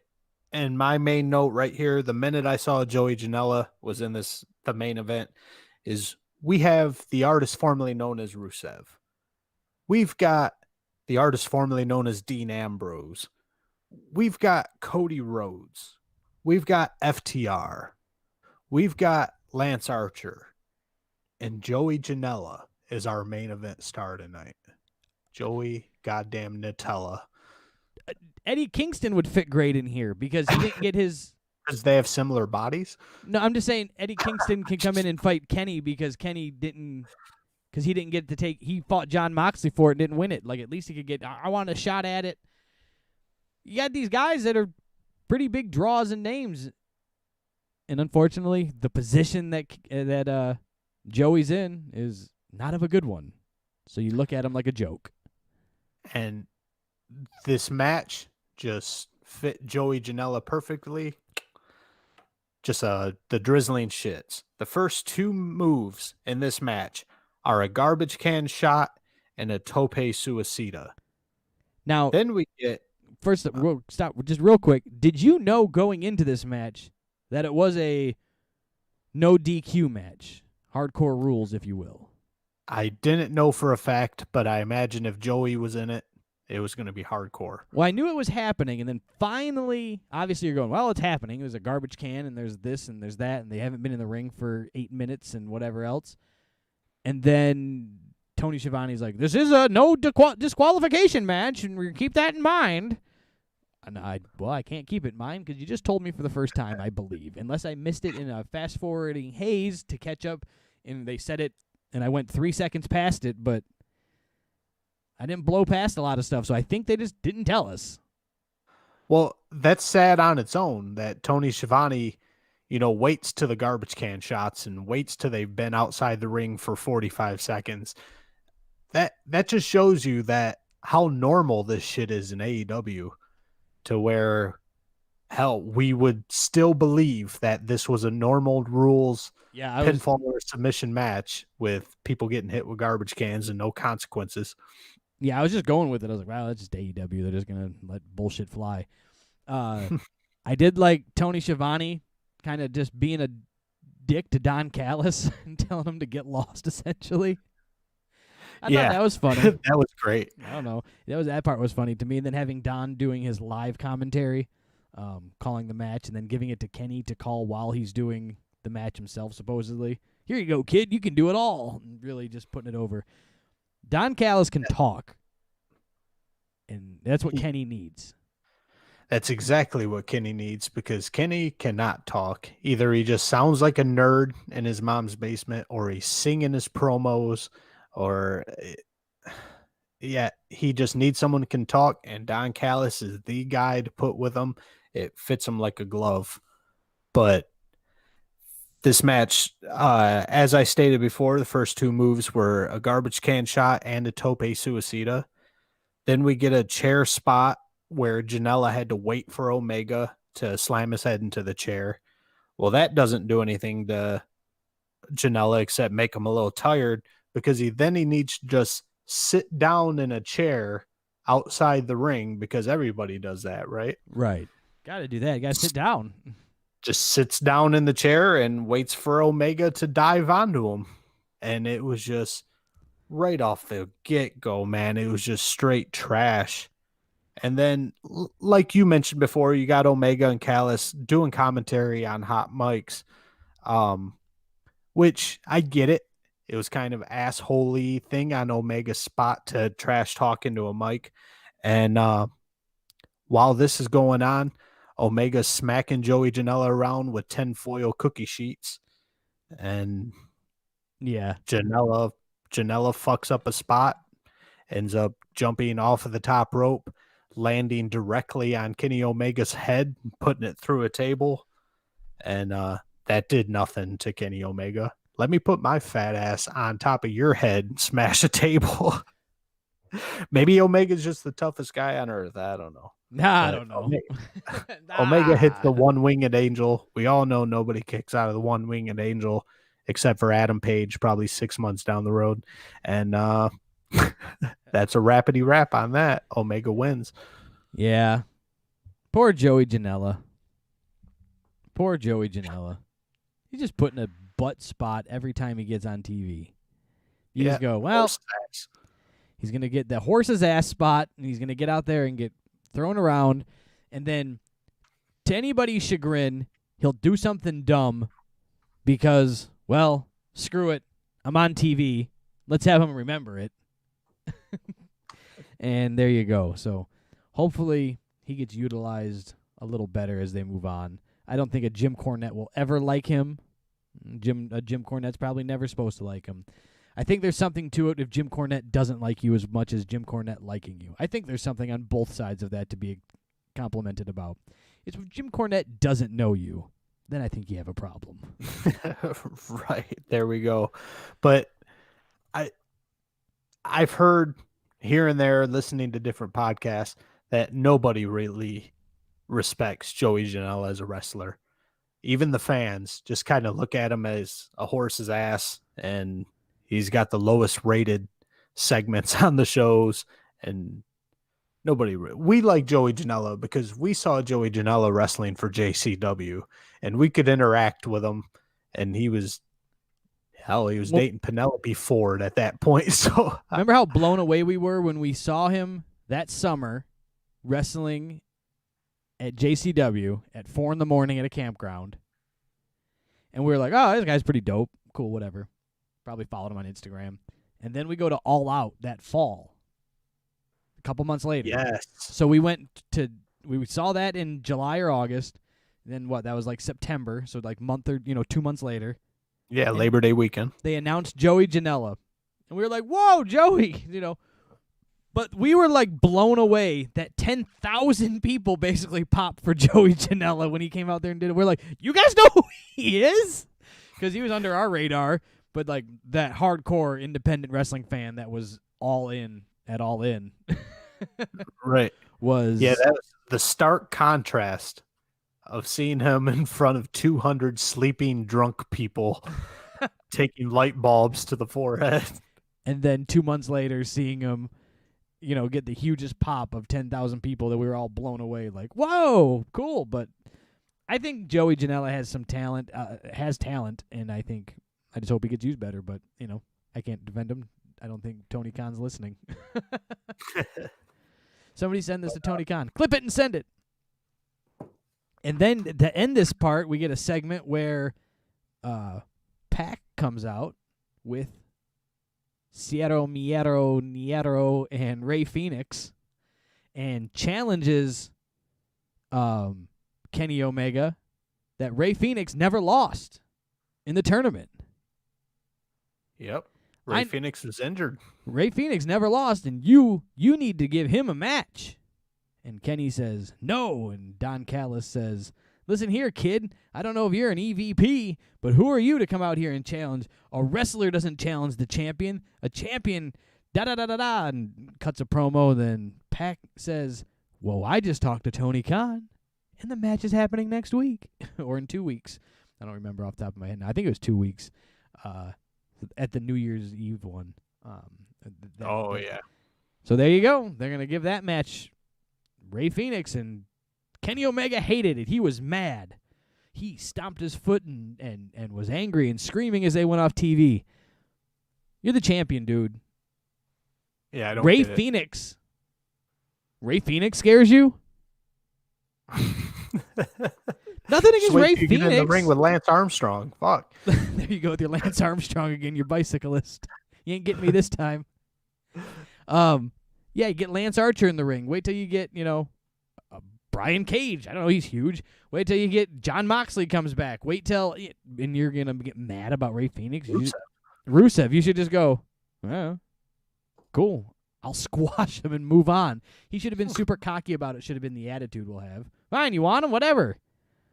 I'll come out here with one arm tied behind my back. I'll really be the one-winged angel. I don't know.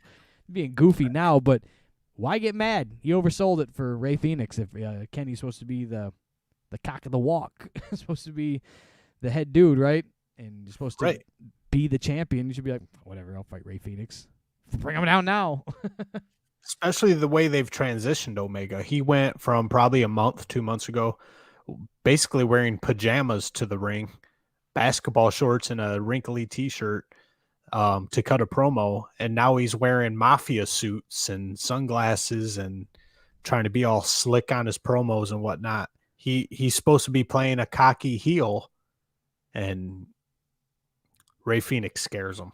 Ray Phoenix did enough to throw a temper tantrum. I mean, Ray Phoenix is what, AAA champion every now and again? Right.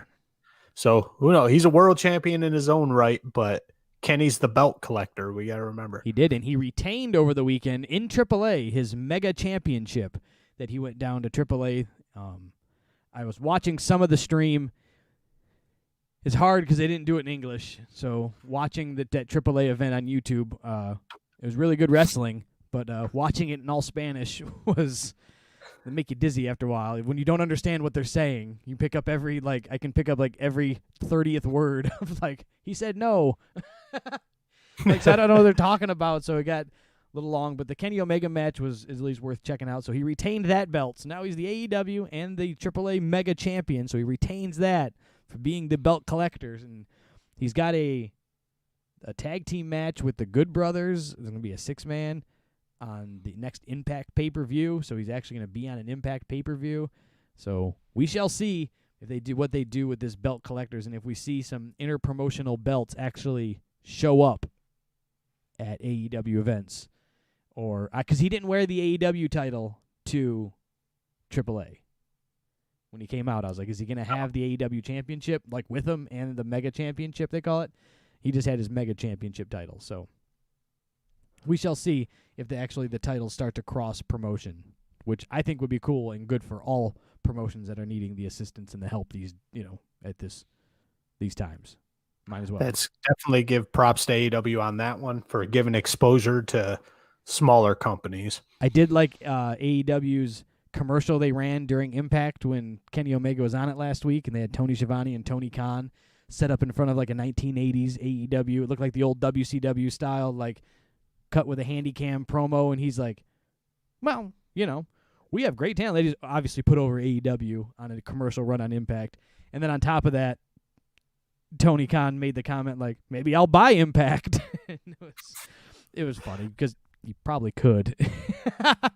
But I don't know. I thought that was entertaining. I think it's good. I think this is fun, this cross-promotion stuff. It's going to make me maybe watch an Impact pay-per-view.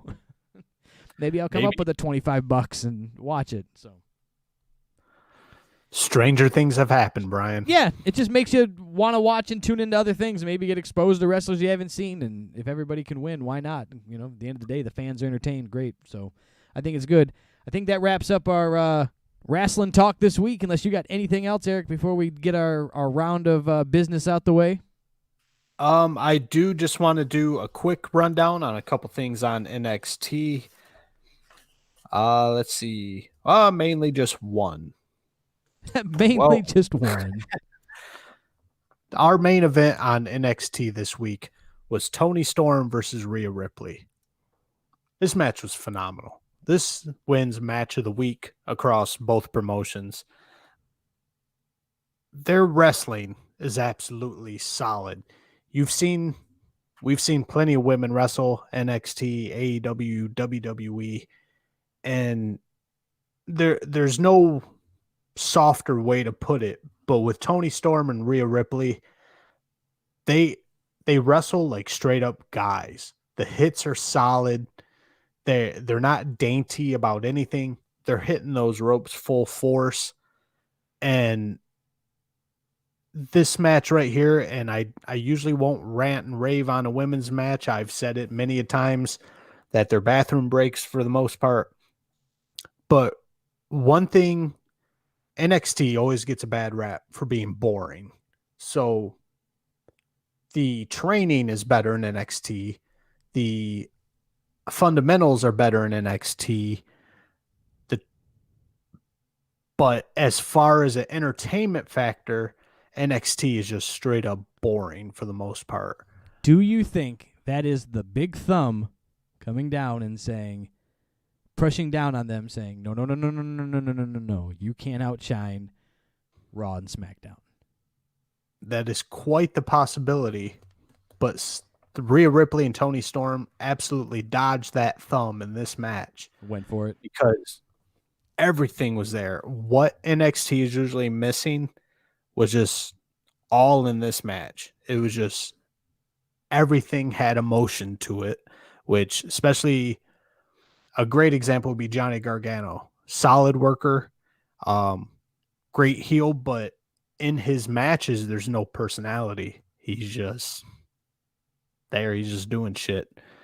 But emotion, intimidation, trash talk in between these two was just all solid and believable. And Rhea Ripley ends up putting over Toni Storm in this one with a little help from Raquel Gonzalez. But man, I know we were going to skip NXT this week because we ran a little long on AEW, but I just had to give this match props, man. If you missed NXT this week, go ahead and fast forward through the whole thing. Just get to the Toni Storm and Rhea Ripley match, because that's the only thing worth watching this week.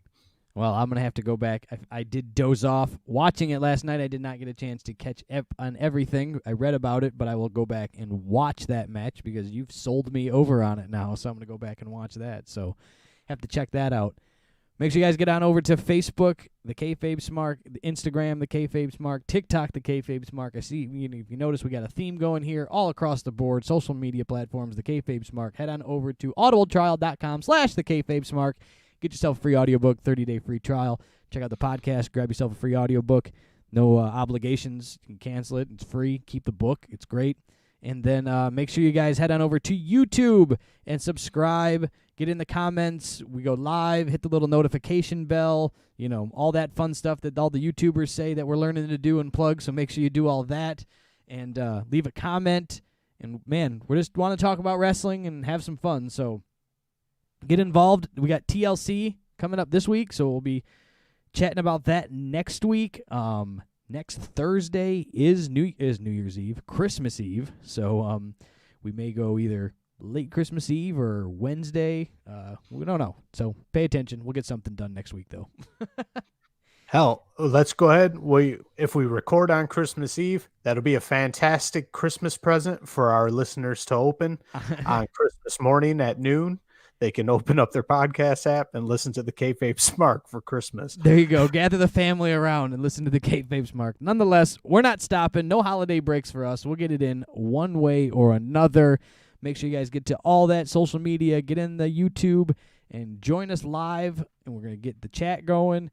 Have some fun. Take your questions and listen to what we have to say about wrestling. And we'll hear what you have to say and we'll chat it out. So until then, I think we only got one thing left to say. And that would be hooty hoo, we out the gates.